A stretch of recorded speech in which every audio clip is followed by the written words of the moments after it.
Okay, let's look at the first step in solving a Rubik's Cube. This is one that's scrambled a bit, and maybe it's not scrambled completely, but enough to show what we need to do.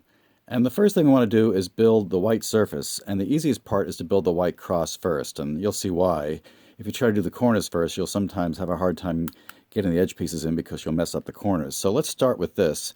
Now this one that looks around the surface, it's already in place, but actually it's not quite right because you can see here you have green, but it needs to be on the green side. So the good news here is all we have to do is find the green side and move it towards that. So here we go.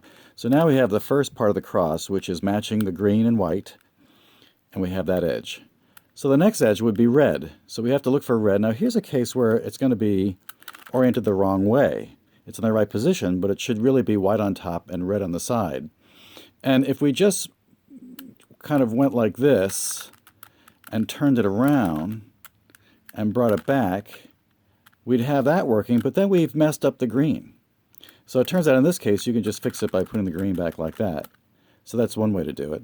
Another way to do it is, if you had that set up, is to do the following. You pull it back like this. You then move this like so, go like this, and then spin it. So in this case the green stays in place, but you'll see that that's now in the opposite position. So one more time, pull back and go like that. So now we've got the green lined up and we have the red lined up.